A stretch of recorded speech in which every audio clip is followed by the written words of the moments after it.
Today's episode is sponsored by Tomboy X. It's time to step your undies game up, so do it with Tomboy X. Tomboy X Neutrals is a line of nude underwear that come in a diverse spectrum of shades, so you'll be able to find the perfect nude for you, no sweat. When I tried on my shade number 2 bralette and boy short set for the very first time, the color matched me so well, I could have sworn I was actually nude. The line includes bralettes, bikinis, boy shorts, and boxer briefs in sizes extra small to 4X. They're made of micromodal fabric that's both eco-friendly and super comfy. I love how the waistbands never dig in and the fabric holds me tight while never riding up. We could not be more obsessed with the new Neutrals line, and now it's time for you to snag a set for yourself. Go to tomboyx.com/SAF15neutral and check out their special bundles and pack pricing. She's All Fat listeners get an extra 15% off with code SAF15neutral. Again, code SAF15neutral for an extra 15% off. Ditch whatever you're wearing for a pair of Tomboy X underwear. Listen, all your faves are problematic, let it go. Which, is true. We're your problematic faves. Oh, for we sure. are your faves. Oh my God. It's impossible to escape.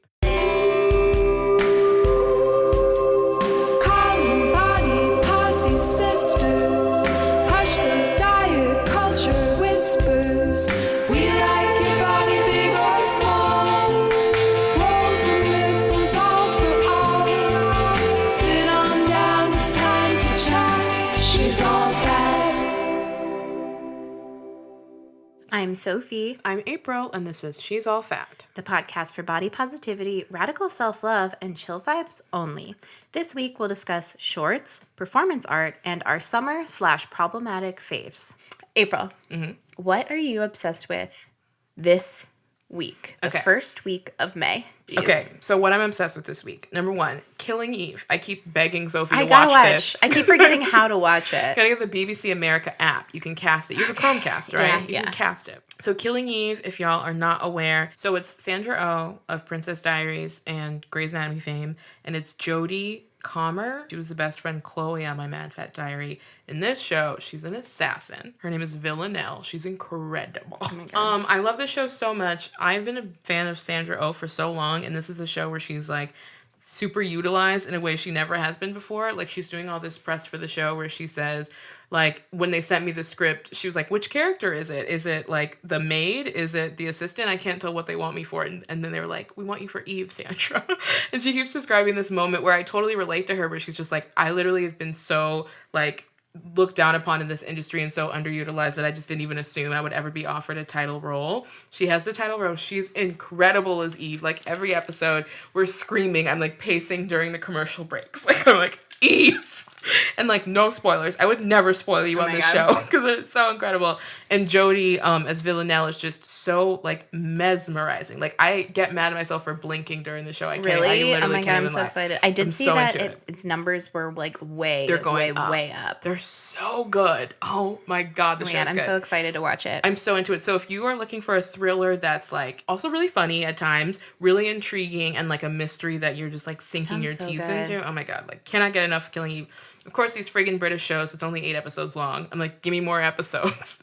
So we're on 5 currently, and I'm just on bated breath until Sunday when it comes out. So please check out Killing Eve. Finally, my final song obsession for season 2, there's an artist named H.E.R, and she's called H.E.R because she doesn't want us to know what her real name is. She's very mysterious. This is for her song called 2, which is my new favorite song. Crying myself to sleep. I was with a better you while you were busy playing me. I was playing you. So love that, love 2, love any song that's about how you should break up with your boyfriend. I know that that's a lot. You're a stereotype. I know that of yourself. But yeah, my favorite song is this song and every song from Anti that's about how Rihanna doesn't need you. Those are my favorite songs. God. No reason. So that is my favorite song right now. Link in the show notes. Check out H.E.R. That is what I'm obsessed with this week of the many things. You tell me, what are you obsessed with? Okay, so Hunter boots are very LLB and iconic prep. Okay. And they did a collab with Target. I knew I wouldn't be able to get them because they're not wide width enough, and I was sure that the ones at Target wouldn't be wide width enough, and I didn't even find any. But they also had athletic clothes. Okay. And I'm going to show you a picture. I'll probably put it on my Instagram later, so you can go find it if you really want to. But they had like, I got there right at the very end of it, so probably you can go online and still order a bunch of these. But a bunch of the Hunter Target collab goes up to a 3X. Ooh. And I was like, what? And so I got this like athletic zip up blue. Oh my God, situation. that is so cute. Are you kidding me? Yeah, and they had it in yellow as well. What? Yeah. Wait, so what is this made out of? Like, what are you supposed cotton. to do in that? It's cotton. It's like, this is what I would wear to like a hot athletic dance party. Oh my God, it is so cute. It's like a zip up, what are these called? Jumpsuit shorts? Yeah. Short jumpsuit? Some short. It's like A athletic romper. Yeah. Oh my God, I love it. And I also got like striped shorts in that like plasticky fabric that you wear for like runs or whatever, but I'm going to wear it to like over a bathing suit to the beach. Cute. And then I also got like some tennis whites. So yeah, if you are up to a 3X, go look online. I hope they have some stuff left. The yellow would look so good on you. I'm like on my way. Literally. Go pick it up. I'll show you after this. As soon as I saw that photo, I'm like, I'm going to Target. Number 2 is this Instagram account that I found. Okay. No one else likes this but me that I've showed it to so far. I'm hoping you'll appreciate this. Okay, Have can't I wait. showed you any of this yet? Let's see. Okay, it's this artist, ? Her Damn. name is Amelia Farts. I think I sent you one and you like didn't respond. She has 63,000 followers. She is fat. I'm pretty sure she identifies as a woman. So I'm saying she, but I could be totally wrong. It's like really hard now unless people have their pronouns in their bio. Yeah, I feel you like don't want to guess. But I gotta add mine. Okay. But she just does like weird ass performance art and she's fat. So it's like, A cucumber, delicious, made from soil itself somehow, I don't understand. Chlorophyll, sun energy, what does it mean? How do they do it? I don't know, I'm not a farmer, never played Farmville. What's Farmville? Fuck you, Farmville. Cucumber though! It does remind me of something that like on the show iCarly, they would be like, check this out. yeah, like it's so weird, but I am very into her. What? I love that she's fat and she's just like doing weird ass shit. It's She goofy. commits to it entirely. Absolutely. To me, she's exactly millennial humor, just fat. Like, Yeah. it's just That's like really weird ass funny. shit. So weird. Okay. What's wrong with us as a generation? I love her. I don't know what she's doing and I support her. So weird. All right. Please don't let her be like a monster person. Please don't let someone tweet at me and be like, actually, Oh God. I'd be so sad. Okay. And then finally, somebody tweeted about this week. So there's, Eurovision. Oh, absolutely. Israel's submission to Eurovision this year is like a plus size woman Okay. doing a song called Toy. Look at me, I'm a beautiful creature. I don't care about your modern time preacher. Welcome boys, too much noise, I will teach ya. Pum pum po, pum pum po. Great. Isn't that awesome? Wow, I really like that. Like, I love it. I think the visuals are a little bit like a Target extended ad. Totally. It reminds me of, remember the Christina Aguilera music video? Come on over. Yeah. Like, I love that vibe. Yeah, it's very that vibe for sure. That's incredible. But I really like that. But yeah, that's like another of your fave breakup songs. Please break up with your boyfriend Of course, this is summer. like I'm Not Your Toy.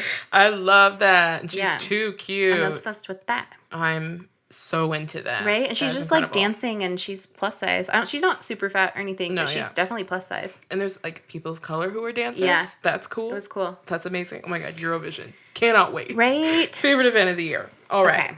All right, let's move on to some shout outs.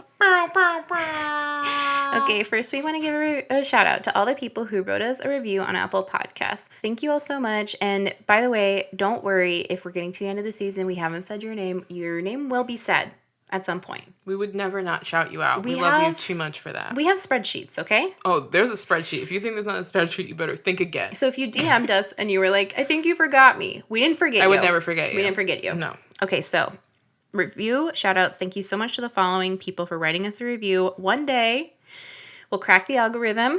We'll be on New and Noteworthy. I don't want to talk about it. One day we'll be there. I don't know what else we need to do because we have a lot of very generous reviews from all of our Absolutely. listeners, and some people only have like 5 reviews. So Some I'm just people, saying. but I'm not naming interesting. names. Interesting. But thank you so much to the following people who are helping us live the dream. Jess Kursman, Black Fangirl, Danielle Kathleen, CJ Frolich JS, don't know, Paula Mendoza Vara, Dr. Drea, PhD, hell yeah, and Lee Torrell.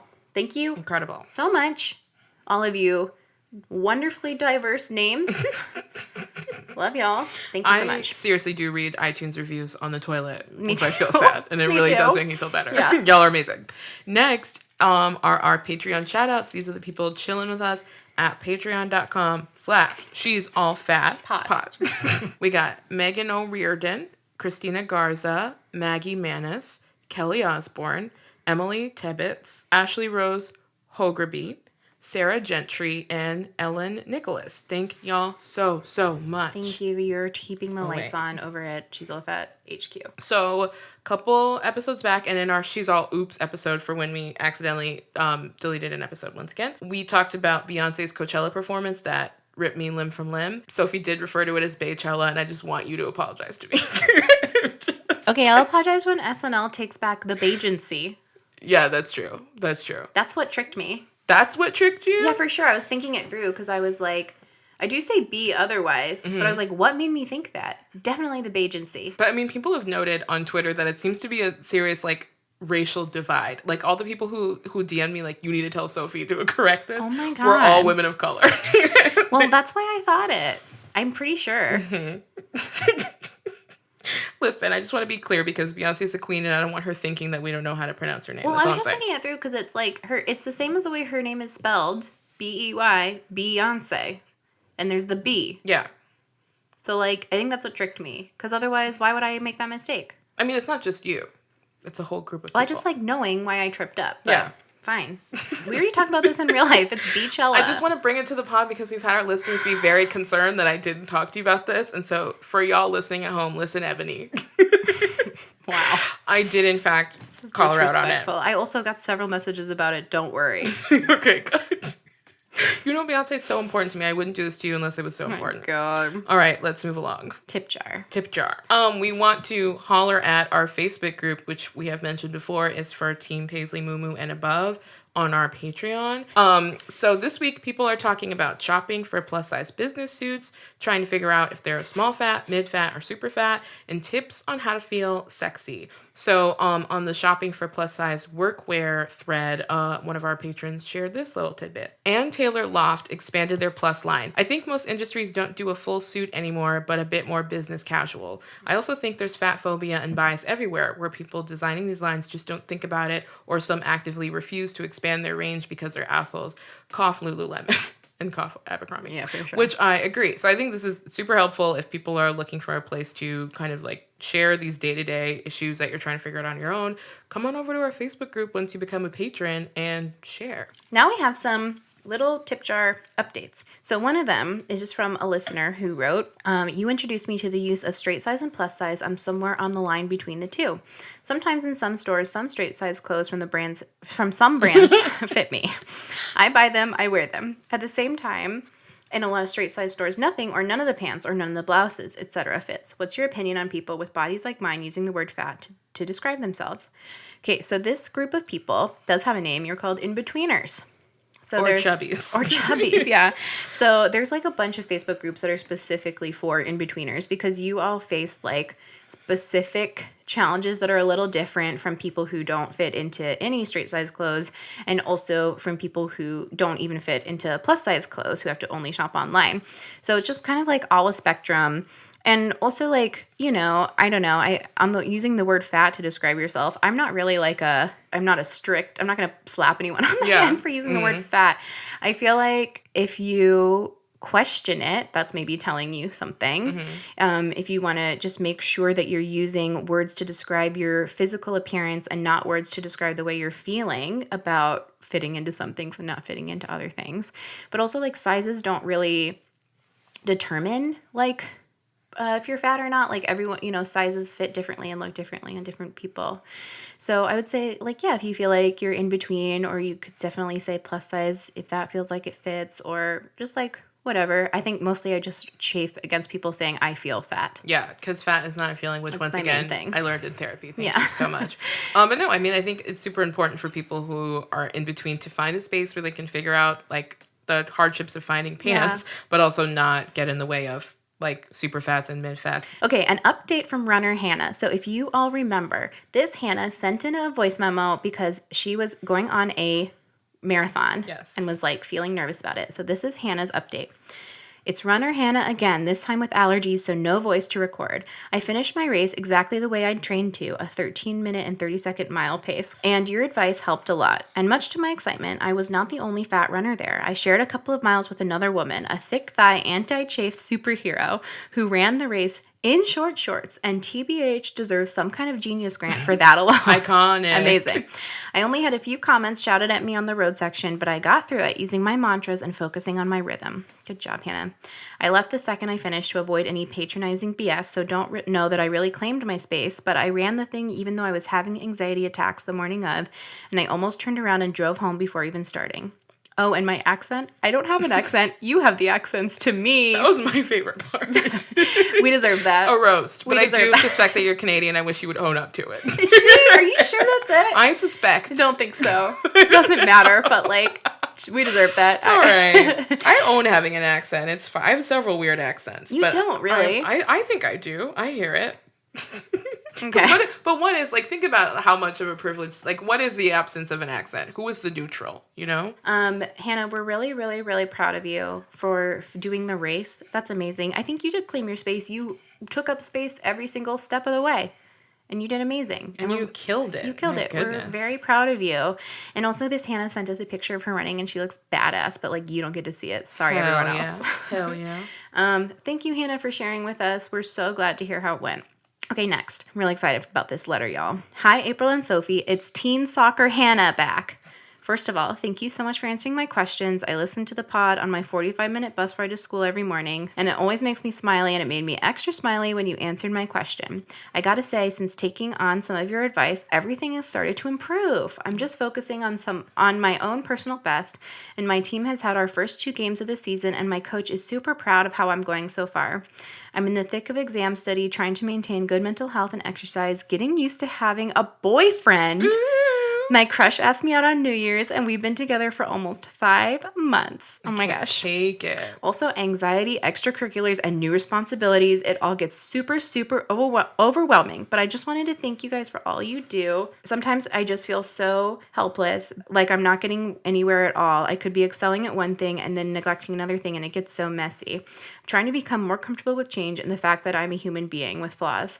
I'm going to mess up sometimes, but that's just what life does. She's a little mean. Thank you so much, you guys. I love you with all my left and heart, aorta, my whole being, honestly. Chubby hugs, Hannah. Hannah. Was that like the pilot episode of my new favorite show? You're like, you have a boyfriend and you're just trying to figure it out. Oh my God. It's so cute. I love soccer, Hannah, so much. We're so happy to hear from you. We're happy things are going great. Oh my God, congrats on your crush asking you out on New Year's. That sounds so dreamy. Oh my goodness. Wow. To be young again. Really proud of you for being able to enact some of that advice. That's hard. And like, very proud of you. Keep killing it at soccer. Keep taking care of yourself. You're doing great. Good job, Hannah. We love you. Okay. All right. We should really get to the meat of it, don't you think? Let's do it.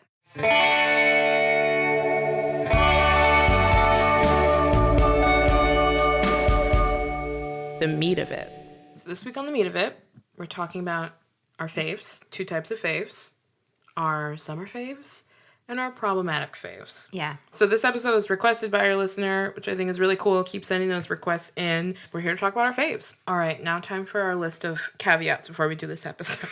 Please note that you can love something and also critique it. Something we say on this podcast all the time. Something I firmly believe in as a consumer of Taylor Swift's music. Yeah. No one can stop you from liking what you like or tell you what to like. Like, you obviously get to decide what you consume.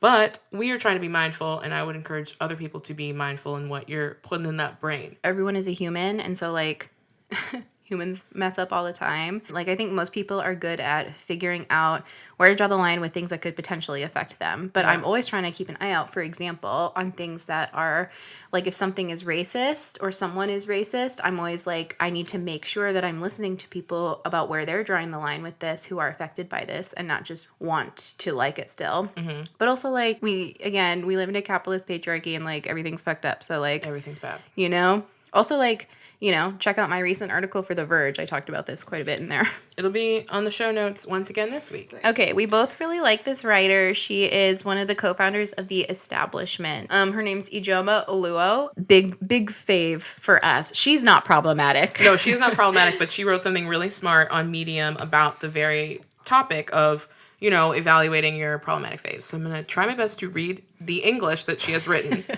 Read a little excerpt from her piece. Okay. Our reluctance to have an honest and open conversation about the flaws of celebrities we love stems from a simple fact. We see ourselves in them. If your favorite smart, talented, successful celebrity can be classist, sexist, or racist, then what does that say about you? Well, it says that you can be classist, sexist, racist, homophobic, or transphobic. Then later in the piece, she says, just like our celebrities and ourselves, the movements we champion are also problematic. Our feminism is racist, classist, and transphobic. Our anti-racism is sexist. Our LGBT rights movement is racist and classist. They're all ableist. Acknowledging this isn't divisive. Ignoring it is. Yeah. I thought was awesome. It's a dope piece. It's so smart. It starts with just the concept that, listen, all your faves are problematic. Let it go. Which, is true. We're your problematic faves. Oh, for if we sure. are your faves. Oh, my God. It's impossible to escape. And getting to that realization is hard because I used to think, there's got to be one fave that won't let me down. But the reality is, dude, if you let yourself down just being a human being, of course, Beyonce might say something, Yeah. So I thought that was a great intro to get into our discussion. Okay, so first I wanted to shout out the original Your Fave is Problematic Tumblr that is now long dead. And that also apparently was exposed for being problematic in and of itself, which I don't want to, I didn't want to go down that rabbit hole. But yes, there was a Tumblr back in the early days of Tumblr that would have a name like Tina Fey, and then they'd have the list of all the shit they did that was problematic. I remember that. I also remember that. All right, so I have so many because all I do, as y'all know, is consume media and lay on the floor. So all I do is encounter problematic faves. Okay, so Tina Fey, who has a history of whenever being called out for having some sort of iffy racial depictions, is always very, very defensive. Yeah, And, she recently said she wouldn't do the cake thing again, but she didn't apologize. She did not apologize, but that was the first time I've even seen her say I shouldn't have done something Same. that was harmful. So all right, I guess. Cardi B, who there's a long list, but I will say that Cardi B is not always thoughtful in the way that she talks about race, and especially her own trans people and her own light skin privilege, and there's so much.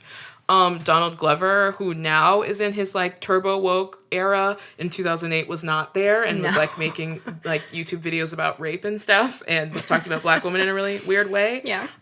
There's also Beyonce. So Beyonce, when she was a part of Destiny's Child, put out the slut-shaming anthem called Nasty Girl.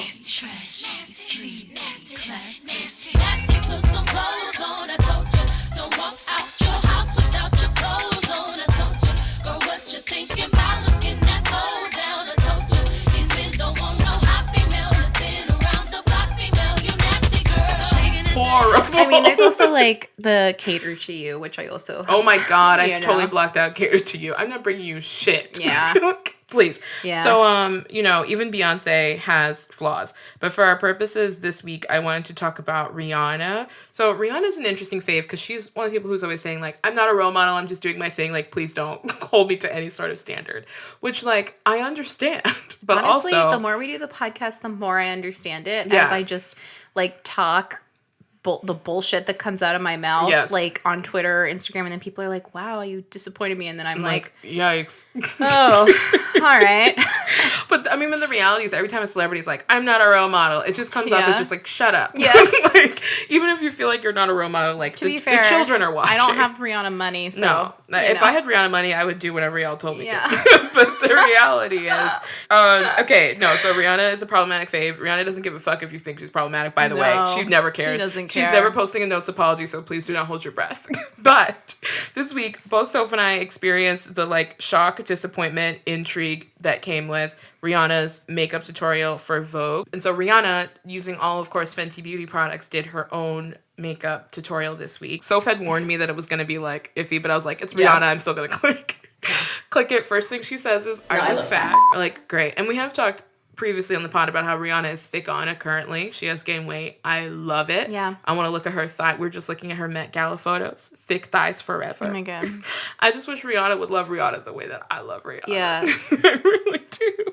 So she says I look fat. Next thing she says is she's showing us how to contour, and she says, hide that double chin. Gotta hide that double chin. Jeez. She basically says, like, I've learned these tips specifically for when I gain weight so that I look like my old thin self or whatever. I learned how to contour when I gained weight. And the comment that really took me aback, she was contouring. I wondered if this was weird. It was weird. She was contouring her nose, which is something that I, like, don't judge other people for doing, but I don't contour my nose because I think it's, like, the most, like, ethnic thing about me, and I really like it, and I will emphasize it or leave it as it is. But so she's, like, contouring her nose, and she says, gotta contour that nose, because I have a, quote, very special nose. And she says, ... because I'm black. Like, there's no other way to interpret it. So in one 10-minute video, we got self-hating fat comments. We got anti-blackness. Jeez. We got a lot going on. Yeah. And so it's like, you know, what are we going to do? We're in a conundrum. We're not going to quit Rihanna. No. But, like, you saw the video before me, like, how did you feel when you saw it? I paused it after that first thing because it literally, not to sound dramatic, but Okay. it felt like a gut punch. Yeah. I was like, oh. Oh, God. I just was so excited to watch it. And then I was like, cool. Fuck. And it was sad because I was hoping the exact opposite. Like, Me I was hoping she'd be too. like, what's up, Vogue? I gained a bunch of weight. I look hot. Like, Yeah, what's good? And same. she starts, like, by apologizing for She her goes body. like, no, I look fat. Yeah. And Oh, I'm like, no. and the thing is, Rihanna does look fat. And she's so hot. It's just like this specifically, I feel like because I have ownership over it, I feel like I get to choose what to ignore and what to pay attention to. And so I was disappointed to have my dreams of Rihanna saying like, I look thick and I love it, crashed. But I quickly moved to like, whatever. Like, I did enjoy watching her do the eye Yeah, I mean, that makeup. was fun. It was just like, oh, okay, well, whatever. For me, it's like, you know, I've made a rule in 2018 that I need to, like, enjoy myself when it comes to my media consumption as much as possible because, like, Yeah. life is hard. Trump's the president. Yeah. Everything's bleak. So, like, am I giving up Rihanna when she just put out a new No. body glitter line? No, I'm not. But am I allowed to be disappointed? Absolutely. And, like, is it my, you know, as a consumer, is it my responsibility to at least think about it and not be like totally just consuming blindly? Like, I think absolutely. But yeah, all that to say, Rihanna right now is like the problematic fave that I cannot look away from. She continues also, to be like, magnetic. I mean, especially for fat stuff, there's so few people who speak up about it or who don't fuck up about it. Or who aren't huge, perpetuators And of like, it. so I'm just like, I gotta pick and choose, you know? Yeah. All right, so that's my main problematic fave right now. Please tell me about your faves. Okay, so mine are like any and all inhabitants of my favorite like trash TV. What's the word? Series? Like, it's like Just- beyond a series. It's like universe. Yeah, universe, Yeah. basically. Some people love the Marvel universe. I love the Bravo universe. Damn. Exactly. Just like anyone who's ever been a part of Bachelor Nation or the Real Housewives franchise, anyone who's been a part of them is a problem. And Yes. like definitely doing a lot of like weird stuff about like capitalizing on drama to like make money through, you know, sponsored posts or whatever. Drama being just like different verbal assaults Yeah, at different parties. basically. And God. especially Bachelor after the whole Bachelor in Paradise, like weird sexual assault mishap Yeah, bullshit that Corinne. happened. Like, yeah.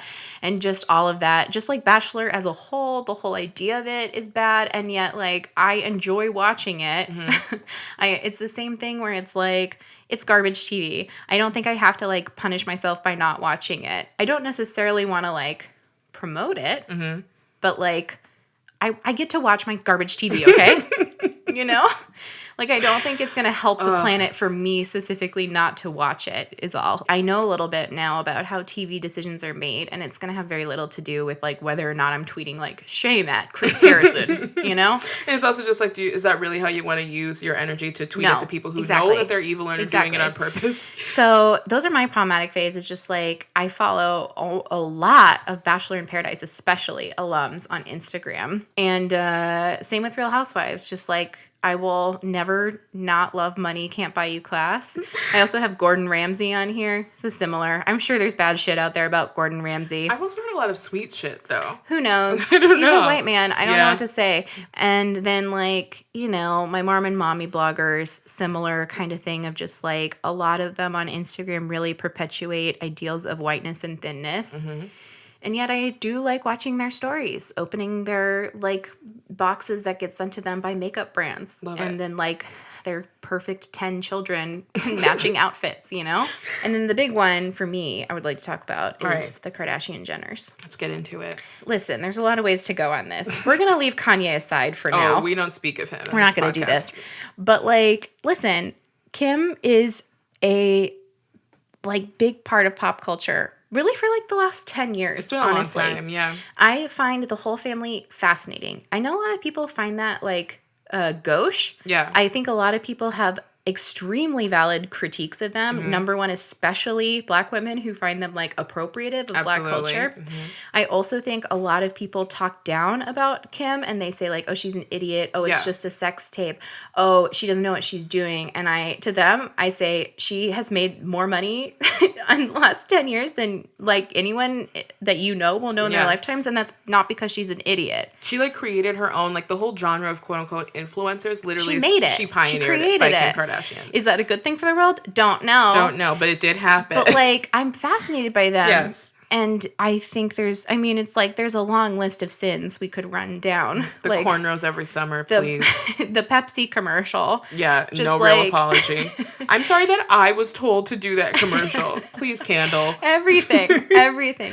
But also, I think I find them very interesting as like cultural, like movers, shakers, and artifacts. Absolutely. It's really interesting to watch like a huge family that's totally like female centric, very matriarchal, be unabashedly like interested in this cash, interested in like the future and their Yeah. own legacy. Like And- it's cool. And I also don't honestly, like, I think a lot of people try to get feminism light points by being like, oh, the Kardashians, I can't stand them. Yeah. I'm like, cool, good for you. Like, nice. Yeah, and that again is always, that's like, oh, you think that Kim is, quote, low rent because of the sex tape Right. thing? Like, we got to really evaluate why do you think what you think. Because I Exactly. think Kim could cut the shit with the cultural appropriation stuff, and I also think she's an interesting business person. Yeah. And I'm, like, willing to pay attention to it. Is that like an activist? No. No, come on. But none of please. the things we're talking about are activism related. No, really. yeah. These are all like entertainment related things, which again, in the end, is making money because of capitalism. Absolutely. You know, we're not here to like shame anyone for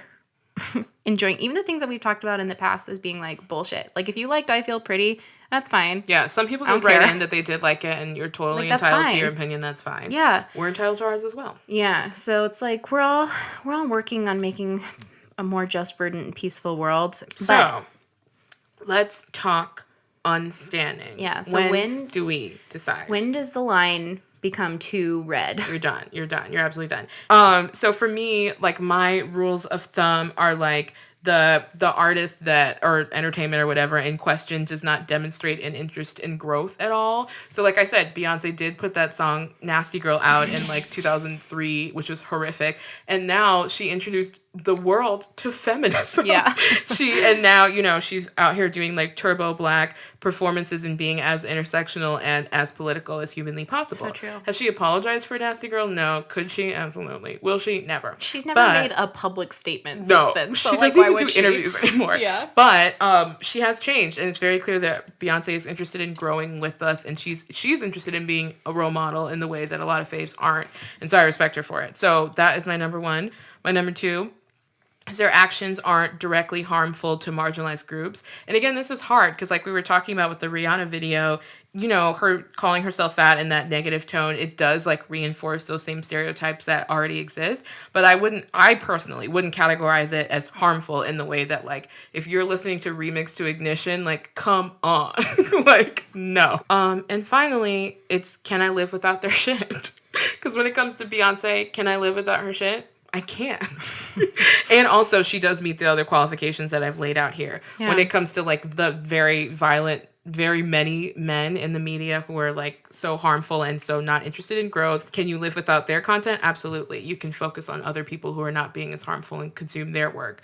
So for me, that's kind of how I figured out. And again, it's kind of like a case by case basis. Like, I'm not saying there's nothing Rihanna could do. Like, I will always check her, because if I'm consuming her and I pay for her stuff, I'm going to always pay attention to her. But I'm saying that, you know, these are kind of my guidelines. So my guidelines are similar, but also have to do with whether things perpetuate larger cultural things I'm working against, or if they have specific victims, if that makes sense. So for example, watching Real Housewives perpetuates a lot of like cultural things that I am not a fan of. But also, it's not the same as like pushing a Harvey Weinstein flick. Ugh. You know what I mean? I just think it's a lot more of a flashpoint when there's specific people who have done specific actions, and you won't like speak up about it or like think about it, that particular thing. I'm not super interested in the conversation that's like, can I still like a Harvey Weinstein movie? Like, yeah, okay. But also, when this comes out, maybe we should be looking at like, who did this hurt? Yes. And let's like, okay, maybe I'm going to donate to VITA, which like looks at the count of like women in publications. Maybe I'm going to donate to one of the groups that like tries to increase diversity in Hollywood. Maybe I'm going to try to support some of the women's projects who talked about being victimized by him. That's like much easier for me personally to figure out how to parse than like, you know, Real Housewives as a whole. Yeah, totally. Does that make sense? And that, to me, that is more direct. Because when it's Yeah. like, I'm choosing whether or not I'm going to like take in Bachelor Nation or whatever, it's hard to figure out what the impact would be if I chose not to. Yeah. But it's like, you can clearly see what the impact of like avoiding standing for a Harvey Weinstein movie. Yeah.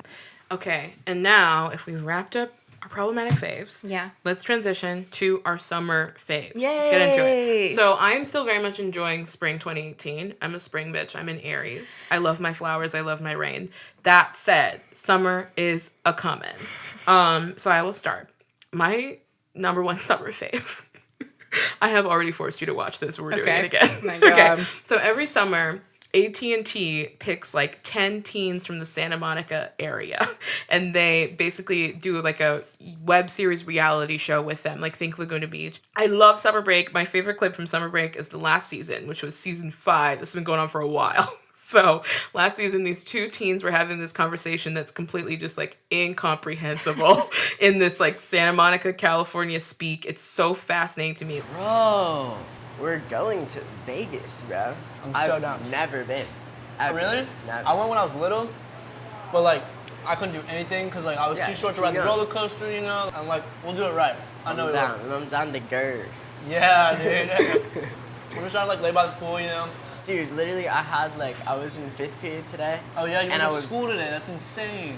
It was just a lit feeling because I was like, damn, in 7 minutes, I'm on summer. Like, Okay, my next summer fave is, I've shared with y'all that I'm still on the hunt for my song of the summer. Continue to send me your picks, but listen, I'll know in my heart when I have a song of the summer. But I do have one song that always gets me in the summer mood. It's just like a lifetime song of the summer, and it is Summer Boy by Lady Gaga, a slept-on song from her first album. Just my summer boyfriend. Summer boy. Let's get lost, you can take me home. Summer nights we can be alone. Bikini dolls coming up. This really sounds like a No Doubt jam. Doesn't it? It is. It's lightly ska, very pop. I really enjoy that one. And finally, there's this YouTube video that I watch every summer of this black woman doing her like summer skincare routine. It's like 45 steps long. Oh and my she's God. like, if you really wanted to have your beach glow, you would get Jamaican bum cream. You would exfoliate twice a day. You would do this and this. And I just always watch it and like wish I could be that dedicated to having that glow, but never can. So basically I watch it as like inspiration, and then I do a way less version of it. Okay, I gotta watch this later. It's fascinating. So check that out in the show notes. But once I'm consuming those things, I know that it's summer. That it's summer? It's summer. Tell me about yours. Okay, my summer activities are hiking and going to the beach, which I can do both of those in LA because California is a state of extremes. You can go to the snow, you can go to the surf. Incredible. For all my pale girls out there, don't do that. Woot to our pale soaps. Sunscreen. I love the Glossier sunscreen. It's really nice. It soaks in. I use it mostly like when I'm not doing makeup over top, or I'm doing Glossier style makeup, which is like a light concealer and mascara. Yeah. If I'm going to put on makeup, I have a powder sunscreen that's like, there's 2 different kinds. One of them from Peter Thomas Roth. It's for like oily skin. It didn't work for my skin because I don't have super oily skin, so it was like a little harsh for me, but it works really well, and it's just like a clear powder. The one that I've been liking is from Supergoop, and it has like several different shades, and you can just use it as like a setting powder on top of makeup, so you can reapply your SPF throughout the day. If you're looking for an SPF in your moisturizer, if you want to go fancy, go for Shiseido, and if you want to go drugstore, go for Neutrogena or La Roche-Posay. Are y'all taking notes? Please use SPF. It's so important to protect your skin, and like in the future, you will be so glad you did, because like the number, not that like aging is bad. I like honestly feel like looking like an older woman is like iconic, but if you use sunscreen, then you'll get there without skin cancer as much as you can. That's the goal. Please take notes, especially pale Hannahs, but also all of us. By the way, women of color, I've been guilty of this in the past, being like, my melanin got it. No, we need sunscreen. You need sunscreen. Don't do this. Don't do this to yourself. Okay, I do have to say though, I know for people who have melanin, it can be hard sometimes to find sunscreen that doesn't make you look ashy, which is another reason I like Glossier's sunscreen, because it's clear and it just soaks in. Okay, another thing. I really love in summer just the feeling of dusk. And in LA, it's usually like it's a little quiet. People are still heading home for traffic. Yeah, oh my God. From work. And I'm sitting on like the front lawn with my dog or whatever and just being like, I had a good day. Or if I didn't have a good day, it makes me be like, I'm going to have a better day tomorrow. Dang. And then just outdoor movies and shorts. Oh my, wait, shorts. Can we talk about shorts? Yeah, I wrote discussion underneath shorts. Oh, wait. Oh my God, I love how we both were like, we got to talk about shorts. Okay, so here's the thing. When I was young, I was afraid of shorts. Absolutely. I did not wear shorts till college. I was very afraid of shorts. Yes. I have short legs, and so my mom was always trying to get me to wear a Bermuda short. Oh my God, wow. You just triggered me so hard. Up in the Sears Juniors Plus section with my mom being like, just do it. Yeah. Just put it on. She was always trying to make me wear a Bermuda short. Then I figured out that I like the way proportionally shorter shorts look on me. Okay. And then I had to figure out how to navigate with my HS, my like thigh stuff, because it would like hurt. Now that I've mostly got my HS stuff under control through not eating bread anymore, which is a whole other shitty thing. Yes. I love short shorts and I wear them a lot, but I just wanted to say like Torrid makes a lot of variety of lengths of shorts and a lot of sizes and a lot of fabrics. And I love a stretchy short, like a stretchy denim short, and I have got good ones from there before. They have stretchy denim shorts. They also have like cotton shorts. They also have skirts. Oh they have everything. Throwback. Wow. And also Forever 21 sometimes has little like athletic shorts. Yeah. Sometimes that can lucky. If you get lucky. Sometimes I would feel sensitive about like the way that wearing shorts clings to you a little bit and it makes it the like under part of your belly more clear. Mm. That's okay. You can just wear longer shirts if you feel sensitive about it, but I don't care. And also it's going to be so fucking hot. It's too hot. Like, global warming is real. Yeah. Jeez. Global warming on our flat earth. So unbelievably uncomfortable. What are your summer goals? I've seen a lot of good things on Instagram from all the body pause people I follow lately about like your summer body is your body. Yeah. So I feel like there's a lot of combo about that already. Yeah. Okay, so goals for this summer. My goal is to like get to a place where I can be a person again. Like I've just been Can you say more about what that means?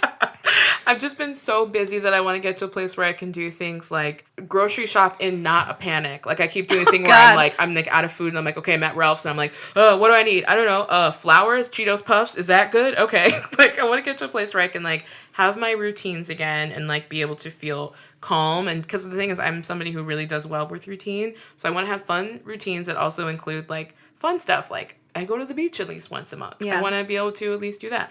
I want to be able to, like, see people that I love, like, be able to go to people's shows and engage with, like, people's art, because I feel like all year long people are so supportive of the podcast, and I'm like, thank you so much. Okay, see you in 6 months. I'm so busy. So, like, I want to get to a place where I can, like, see people again. I want to spend some time outside. I want to go to yoga more. I want to drink some water. I want to not kill my plants. My plants are all alive right now. Are they doing okay? They're doing okay, thank God. Yeah, I just want to, like, rest. Yeah. I'm going to use summer as, like, a period of rest. Amazing. Can't wait. Okay, what about you? Similar to my New Year's things, I'm trying not to make, like, huge unattainable goals about wanting to be a different person than I am. But I do want to read a lot. I just want to continue to try to keep myself from my phone. Yes. And just read a lot. I would like to spend time outside. I've been hiking a lot recently, and I want to continue doing that. I want to feel strong. I want to, like, keep swimming and feeling strong in my body.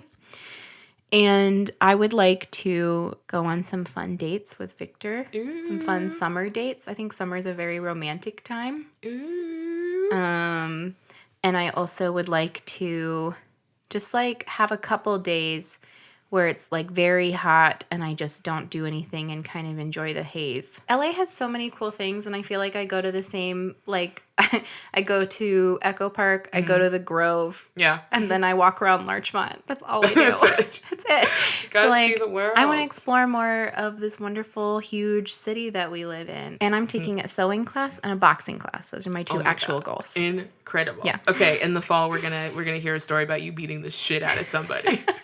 It's Cannot gonna be wait. great. I think it's gonna. I'm afraid of what it'll expose in me. Oh my God, unlock that rage, girl. Honestly. You gotta unlock that rage. I can't wait. Okay. All right, I think that's it. So that's the meat of it for this week. We have solved Faves. You're welcome. Today's episode is sponsored by Home Chef, a meal kit delivery service. Do you love eating but struggle with all the steps leading up to it? Namely, finding a recipe, doing the grocery shopping, and then the actual preparation of food? If that sounds like you, then Home Chef has got you covered. There are now over 15 fresh recipes that you get to choose from each week, featuring steak, chicken, pork, fish, vegetarian, and beyond. The best part is, you set your preferences to include only the things you want to eat, ensuring that you'll love everything in your box. I love how easy to follow the recipe cards are. They ship you everything you need to make a super yummy meal in no time. Don't forget to make them pretty for Instagram. My favorite Home Chef meal so far has been the pot sticker burgers with spicy Asian slaw and a side of sesame ginger salad. It was delicious, and I was able to make it in 30 minutes, less time than an episode of Real Housewives of New York. Home Chef makes creating a home-cooked meal the highlight of our day, which is really saying something for me, a terrible cook. Visit homechef.com/SAF and enter SAF at checkout for $30 off your first order. Again, save $30 on your first order with promo code SAF at homechef.com/SAF. And now it's time to Ask a Fatty. If you want advice, you can send a voice memo of yourself asking a question to FYI@she'salfatpod.com. You can record it on your computer or the voice memo app on your iPhone. Just keep it short, about 1 minute max, or if you're shy, you can send us a plain old email at FYI@she'salfatpod.com, and we might answer your question right here on the show. This week on Ask a Fatty, we have a very special letter from Hannah. Hey, April and Sophie. It's Hannah. An old Hannah who loves your podcast. I'm wondering how you gals handle it on the days where you know you're eating how you like to, you know you're doing the things you're supposed to do to remain body positive, but it isn't working. You're thinking, shit, did I gain more weight? Do my clothes fit? How do you just handle the parts of the journey that are tough, where you're just maybe willing to go back into, maybe a diet would fix it. I don't know. I'm just in that quandary right now. It could be because summer's coming and maybe more skin is showing. I don't know. I think I just need some advice on how to get through these times where you are thinking about making decisions, are ridiculous. Look, we've already been burned by one Hannah. for asking about accents. We're not even going to comment. But is she from Minnesota? I think she's from like Michigan, but I'm not going to comment. Okay. Not going to comment. But all I'm going to say is I love this, Hannah. Thank you for keeping it 100% funky. Yeah. I also appreciate it. Because the thing is, I mean, you know, and by the way, there is no one way that people in the body positivity community, quote unquote, like feel about this. For me, I'm like, I think it's important to acknowledge that like this is a reality. Yeah. Like, do I wish like one day out of the week at least that I was Lupita Nyong'o? Yeah. Yeah, I do. Yeah. It's very hard because it's like, you know, like we always talk about the difference between self-love is you can self-love yourself all day long. But when I'm like shouted at on the street, sometimes I might be like, fuck it, wish I was on a diet right now. I mean, it's hard. I also think like maybe what this Hannah's getting at too is sometimes your self-love falters a little. Absolutely. That happens to me too. I mean, I think it happens to everyone. I think like, you know, on this podcast in this specific space, we try to present our chill vibes only forward. Yes. And like that really helps me be that way more often, honestly, because I'm like setting an intention in this space. That's not about being chill vibes only all the time. That's like absolutely untrue. I'm the opposite of chill vibes 90% of the time. 95% of the time. Yeah. But like creating this podcast and being like, this is the way I want to be really helps me with it. And remembering the fact that I will not always feel the way I feel in that second. Mm-hmm. That's been a strategy that I learned in therapy that has helped with a lot of things. Like it helps with depressive moments. It helps with high anxiety moments. It's something that really helps when I'm having a panic attack. And just kind of like, instead of like ignoring it or pushing it aside or being like, no, bad self. Yeah. Don't feel that way. Just being like, I see myself having this feeling. I'm accepting myself having these thoughts. Even if the thoughts are, I don't accept myself. Yes. You can still accept those thoughts. That you're having the thoughts. And kind of just be gentle with yourself and be like, wow, I hope I wake up tomorrow and I don't feel that way. Mm-hmm. And that to me is much more effective than just being like, no, I love it. Yeah. I love it. Like it's much more useful to just be like, all right, it's not happening today and we'll just move on. And it honestly helps it pass faster to just acknowledge like, okay, I see that I wish I was Lupita today. Carry on instead of being like trying to compartmentalize it immediately. Because I think the reality is you will have those days. Hopefully you get to a place where you're having them less and less and less, but you will continue to have them. You've got to be able to acknowledge it, give yourself lots of grace, be really gentle with yourself, and know that it is a part of the process. Like getting to a place where you're more comfortable with self-love includes those days where you're very much not. That's how you know you're progressing. Totally. Yeah, and it's always scary when it does happen because you're like, oh no, am I going to lose it all? Yeah, you're like, I thought I was past this and here I am. No. I mean, it's the same with anything. I still have moments when like disordered eating shit crops up and then I often feel disappointed in myself. And then I'll say that to Victor and he'll be like, what are you talking about? Like you just had a moment. Like that's what happens. It comes up. And I'll be like, oh yeah. Sometimes I'll find myself in repetitive thought patterns and it'll be really hard for me to break out of them. And it's like the best thing is really just move my body, do something else. Yeah. Just do something else. Also, it's always interesting to me when people talk about summer being a time of insecurity because of more skin showing. I guess because for me, when I hated myself, it didn't matter how much clothes I had on. I think it's sort of the idea that it's like all year long people prepare so that they can unveil a version of themselves in the summer. So if you are feeling uncomfortable in your body, you feel like, oh man, I have to like quote unquote unveil something that I'm not proud of. And so it could be like added shame. Because I remember like, of course, all the New Year's ads where it's like, work on your summer body now. And it's like, if you don't have your summer body by summer, it's like more shame. Which I get, but I see. I guess I'm just saying my depths of self-hate were so strong. I just was like, what's the difference? I just hated myself always. In a duvet cover. Yeah. Been there. Like everybody has those days. Like everybody knows what I'm talking about. Jeez. But no, I so feel you. And I so appreciate you for keeping it 100 because it's easy to be like, I'm great at this. I feel perfect every single day, but it's not true. And it doesn't help you to pretend like it's not the case. If you're feeling low, Lindsay is my best friend. And so we have this permission with each other where if you're feeling low, you just text like, hey, can I have a Valadash? And then the other person will be like, you're so smart. You're so funny. You're so beautiful. You did this thing the other day and I was like, so proud of you, blah, blah. Like just, I think sometimes when we feel low, it can make you feel even lower to ask for positive reinforcement because it feels like pathetic a little bit. But like, you have to trust that the people around you love you. And I would encourage you to find someone to do Valadashes with. Dang, that's a good idea. Yeah. That's such a sweet little name. Oh my goodness. It's just like, I need a Valadash today. I love that.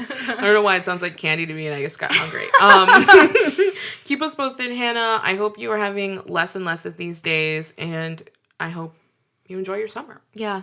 Have a Nancy Myers summer, older Hannah. Oh, Honestly, stand in the kitchen, fall in love. Be happy you're not in your 20s anymore. It's hard. It's miserable. I can't wait for it to be over. Thank you so much.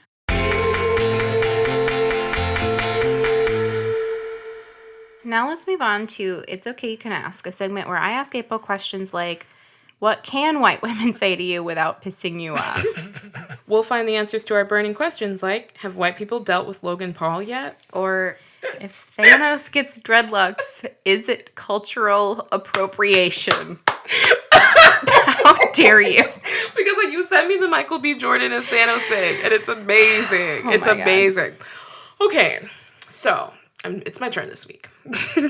Okay, so my question this week is something that I've observed about some white women, where like white girls would say stuff like, oh my God, I can't wait to have biracial babies. Like I love mixed babies. I want my own mixed babies. It was like a fetishization of like biracial babies, specifically white and black babies. I don't understand it really. And I'm wondering if there's any thoughts on where that comes from and what's going on there. Okay, that's a lot. It is a lot. I think there's like a general fetishization of like mixed race kids or people, I think. Just like as a like, wow, look, our problems are over kind of thing. Like was it Time Magazine did the thing where it's like look at America in the future or whatever. The black redheaded people with green eyes. Yes. And I do remember a bunch of girls in high school talking about how they thought mixed race Asian babies were really the cutest babies of all time. I've heard that too. And like they are very cute. I mean, I think every baby is amazing. Well, that's not true. A lot of white babies are very ugly, I have to say. Okay, but give them to like 6 months. Like a 6-month-old white baby, I think is pretty good. Okay. But not a fresh one. No baby under 3 months is cute. I think a lot of white people read black culture being put in the spotlight in some cultural milieus as like being black is cooler than being white, and so being white is bad, and so I want to have a mixed race baby because that'd be cooler. Like street cred baby? Sort of. Do you know what I mean? Interesting. Like I think some people confuse, like if they don't understand or see the way that whiteness overcomes everything culturally, and then they see like blackness being talked about in a way that whiteness isn't, generally. Whiteness is talked about it in this way, like if you're around the KKK. Yeah. But like blackness is talked about in a lot of ways now, in a way that like is like, I love my blackness, I love my black skin, like I love being black. And that is not something you see about whiteness. And if you're a teenager or something, and then you see that, and then you're like, oh, being black's cool, I want a black kid. I also think a lot of white teens or like people who grow up around all white families, all white culture, and then you see other kinds of cultures out there and you're like, that looks fun. Black potlucks seem more fun than white potlucks. Do you know what I mean? We don't even call them potlucks. Well, barbecues, whatever. Oh, man. You know what I mean? It totally does make sense. It's so interesting. It's obviously like not okay and like, again, ignorant of like wider cultural forces. White families don't always get into black culture or black race, like black and white race topics in like a explicit way. If you're a teen and you only had like a liberal family, but then you're like positive towards things, and then you see like somebody rapping about like loving their blackness, and then you see Beyonce and she's like, I love my black blah blah blah blah blah, and then you're like, oh, cool. And like, again, that's very ignorant. No, but I totally understand. I totally understand. And of course it's so complicated because circling back to slavery, I also do remember overhearing girls being like, oh, he'll be a nice like caramel color, as if to say like my mixed race child will be the acceptable kind of black, like pretty black, whereas like I wouldn't want to have like, I mean, people were super explicit about being like, wouldn't want to have a dark skinned baby, Yikes. but like would love to have a caramel baby or whatever. And it was always just so interesting to me, just because I mean, I'm a huge fan of babies. I think all babies are beautiful, but I never truly could unpack the specifics there. I wonder if it would be different in places where like when you live in a place where you're more connected to the land, meaning like your family has lived in the same place for thousands of years. And then like every couple generations, someone comes out that looks exactly like their great grandfather or whatever. Then you're like, oh, he really looks like an O'Brien or something. Like the telltale signs. Yeah. Mm-hmm. Like, and that's not a white American experience because we're all mixed. Yeah. Mm-hmm. You know, it's like everyone is British, Irish, Scottish, and or Italian, Irish. And so I think that might be part of it, just a like curiosity about that thing we talk about having an identity and a sense of place and self connected to how you look. Mm-hmm. But also, I'm sure a lot of it is just like fetishization shit. I mean, I really do think it's like an interesting combo of both. Like, both aren't certain types of blacks cute, and what would it be like biologically? I also do probably think there's some measure in there of like kind of wanting to be oppressed. Oh, yeah. What is the word for that? It comes up all the freaking time. Yeah. Yeah. Like that thing of like, and then if my child faced things, I could defend that. Like, it's like a weird, weird privilege fantasy. Yes. Mm-hmm. You know? So odd. And then I'll have the blind side monologue where I tell them to stay away from Tyrone. Exactly. And also it's like, I think having a, you know, quote unquote mixed family is kind of like a liberal wet dream of like, and then I'll definitely be good. Ugh. But I don't know, with teens, who knows? Teens say all sorts of shit. All right. This is a really interesting way to think about it. Thank you for walking me through that.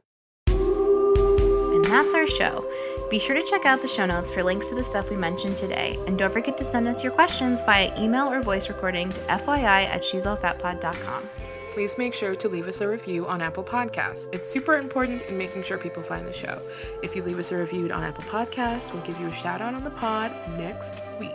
She's All Fat is created, produced, and hosted by us, Sophie Carter-Kahn and April K. Quio.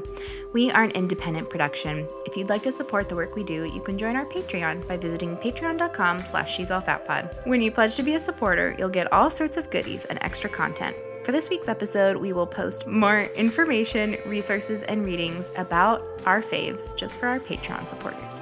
Our music was composed and produced by Carolyn Pennypacker Riggs. Our website was designed by Jesse Fish, and our logo is by Britt Scott. This episode was mixed and edited by Maria Wertel. Our Facebook, Instagram, and Twitter handles are @She'sAllFatPod. You can find the show on Apple Podcasts, Stitcher, Google Play, and wherever else you get your pods. Bye!